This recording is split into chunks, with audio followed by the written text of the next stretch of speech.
The Darkest Period on Campus. Part 2. The Girl. The fear of the cultists had taken over the entire university. Classes were half empty, and students no longer felt safe even in broad daylight. The whispers in the halls had grown louder, and rumors of disappearances continued to spread. But nothing could have prepared the students for what was about to happen next. Ada and her friends, Busy and Ketchy, were among the few who tried to keep a sense of normalcy.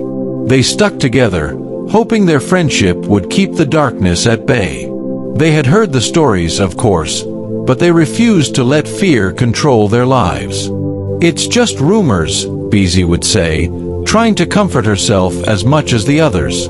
But deep down, they all knew the danger was real. One evening, as the sun dipped below the horizon, casting long shadows over the campus, the girls decided to study together in one of the classrooms.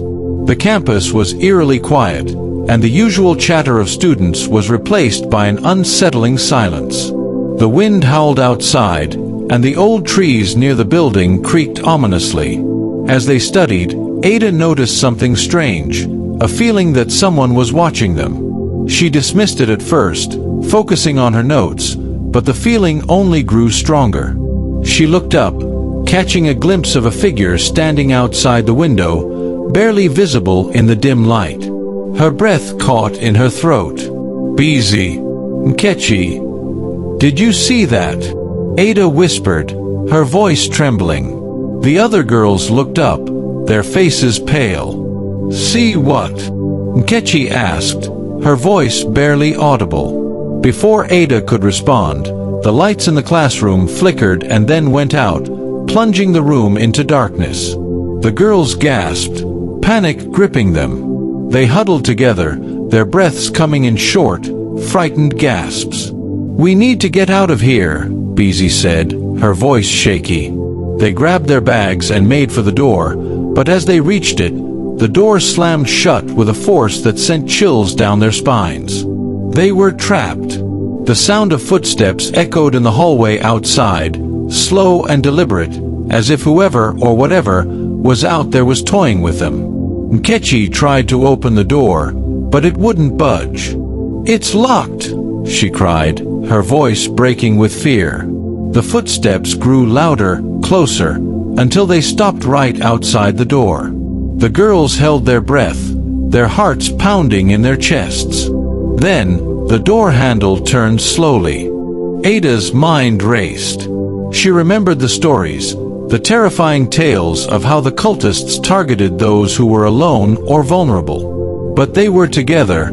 How could this be happening? The door creaked open, revealing a group of figures clad in black, their faces hidden behind eerie masks. The leader stepped forward, his eyes cold and unfeeling. "We warned you," he said, his voice dripping with malice. "No one is safe." The girls backed away, terror written across their faces.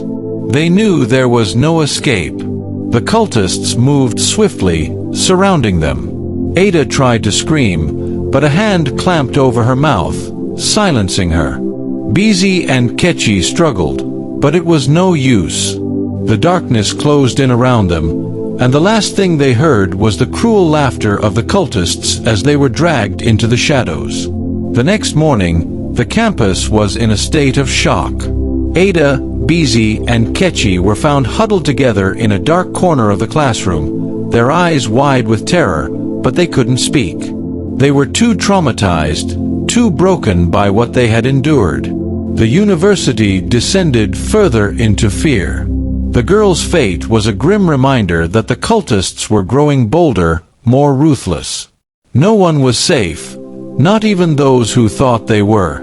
The campus was now a place of dread, where the shadows seemed to whisper, and every corner hid a new terror. The cultists had made their point clear. They could strike anyone, anywhere, at any time. And as long as they were in control, the nightmare would never end. Watch out for Part 3. Thank you for watching. Kindly support us by commenting, liking, sharing and subscribing to our YouTube channel @Chukwudi Lawler.